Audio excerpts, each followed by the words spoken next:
యేసుక్రీస్తు నామములో మీకు అందరికీ వందములు. హృదయ శుద్ధి గలవారు ధన్యులు, వారు దేవుని చూచుదురని దేవుని వాక్యం ఉంది. ఎవరైతే పరిశుద్ధంగా పవిత్రంగా ఈ లోకంలో జీవిస్తారో వాళ్ళు మాత్రమే పరిశుద్ధ పట్టణానికి, పరలోక పట్టణానికి వెళ్తారు. అదేవిధంగా మరి ఈ లోకంలో మరి యేసుప్రభు గారు చెప్పిన మాట ఏంటంటే, అంతటా అందరూ మారు మనసు పొందాలని దేవుని ఆజ్ఞను చూస్తాం. కాబట్టి ప్రతి ఒక్క వ్యక్తి కూడా మారు మనసు పొందాలి. అంటే వారి యొక్క ప్రతి పాపం దేవుని దగ్గర ఒప్పుకుని విడిచిపెట్టాలి. నేను చేసింది తప్పు అని హృదయంలో పశ్చాత్తాపం కలగదు. అప్పుడు దేవుడు వాళ్ళని క్షమిస్తాడు, పరిశుద్ధపరుస్తాడు. కాబట్టి జ్ఞాపం చేసుకోండి, మారు మనసు పొందటానికి ఎంత మాత్రం నిర్లక్ష్యం చేయవద్దు. సమయం ఎక్కువ లేదు, ఆయన రాకడ సమీపంగా ఉంది, బహు సమీపంగా ఉంది. ప్రతి ఒక్కరు గమనించండి, జ్ఞాపం చేసుకోండి. మారు మనసు పొందండి, సిద్ధంగా ఉండండి. ఆయన రాకడ వచ్చినా, దేవుని యొక్క పిలుపు వచ్చినా మీరు దేవుని రాజ్యంలోకి వెళ్తారు.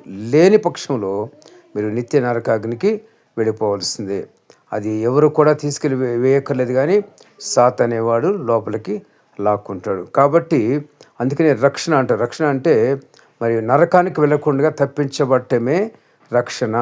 అందుకే ఎవరైతే రక్షించబట్టమంటే ఎవరైతే మారుమనసు పొందుతారో వాళ్ళు రక్షించబడినట్టుగా అర్థమవుతుంది. జ్ఞాపం చేసుకోండి, ప్రతి ఒక్కరు కూడా చాలామందికి రక్షణ మారుమనసు అంటే కూడా తెలియని క్రైస్తవున్నారు. కాబట్టి చెప్తున్నాను, ప్రతి ఒక్కరు కూడా యేసుక్రీస్తును విశ్వసించి నమ్మండి.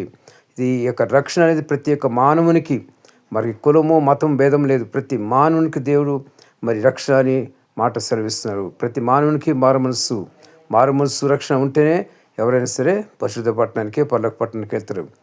లేని పక్షంలో మరి నిత్య నరకానికి వెళ్ళిపోతారు. గమనించి జ్ఞాపం చేసుకోండి.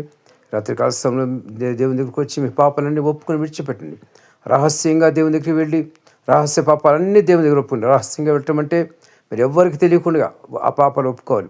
మీరు గదిలోనికి వెళ్ళి తలుపు వేసుకుని మెల్లగా దేవునికి మరి చెప్పుకొని ప్రతి పాపం, ఆయన ప్రతి పాపం క్షమిస్తాడు, మరి పరిశుద్ధపరుస్తాడు, పవిత్రపరుస్తాడు.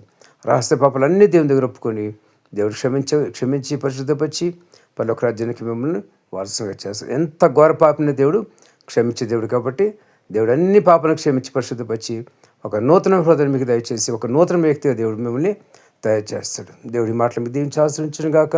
ఆమేన్.